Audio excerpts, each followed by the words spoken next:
28 या 29 जनवरी कब है सकट चौथ व्रत? नोट कर लें आप सही डेट, शुभ मुहूर्त और चांद निकलने का समय।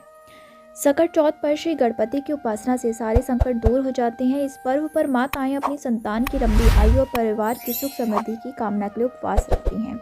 सकट चौथ को संकष्टी चतुर्थी, तिलकुट, माघ चतुर्थी आदि नामों से भी जाना जाता है। ये व्रत भगवान गणेश को समर्पित है। इस व्रत में चंद्रमा को अर्घ्य का भी विशेष महत्व है। इस व्रत को करने से विघ्नहर्ता गणेश संतान के सारे संकटों को दूर करते हैं। हर वर्ष मार्ग मास के कृष्ण पक्ष की चतुर्थी तिथि के दिन सकट चौथ का व्रत रखा जाता है। ऐसी मान्यता है कि इस व्रत को करने से संतान निरोगी, दीर्घायु और सुख समृद्धि से परिपूर्ण होती है।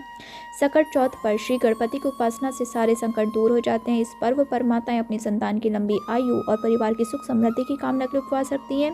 मान्यता है कि इस व्रत को करने से संतान के ऊपर आने वाली सभी संकट दूर हो जाते हैं। इस साल सकट चौथ का व्रत 29 जनवरी 2024 को रखा जाएगा। मुहूर्त चतुर्थी तिथि प्रारंभ जनवरी 29, 2024 को 6:10 सुबह। चतुर्थी तिथि समाप्त जनवरी 30, 2024 को 8:54। चंद्रोदय समय है 9:10 रात के। देश के अलग अलग हिस्सों में चंद्रोदय का समय अलग होता है। पूजा विधि: सुबह स्नान ध्यान करके भगवान गणेश की पूजा करें। इसके बाद सूर्यास्त के बाद स्नान करके स्वस्थ वस्त्र पहने। गणेश जी की मूर्ति के पास एक कलश में जल भरकर रखें। धूप, दीप, नैवेद्य, तिल, लड्डू, शकरकंद, अमरूद, गुड़ और घी अर्पित करें। तिलकूट का बकरा भी कहीं कहीं बनाया जाता है। पूजन के बाद तिल से बने बकरे की गर्दन घर का कोई सदस्य काटता है। सकट चौथ पूजा सामग्री लिस्ट: सकट चौथ की पूजा के लिए लकड़ी की चौकी, पीला जनेऊ, सुपारी, पान का पत्ता, गंगाजल, लौंग, इलायची, सिंदूर, अक्षत, मौली, इत्र, रोली, मेहंदी, 21 गांठ दूर्वा, लाल पुष्प, भगवान श्री गणेश की प्रतिमा या मूर्ति, गुलाल, गाय का घी, दीप, धूप, तिल के लड्डू, फल। सकट चौथ व्रत कथा की पुस्तक, चंद्रमा को अर्घ्य देने के लिए दूध, गंगाजल, कलश, चीनी आदि।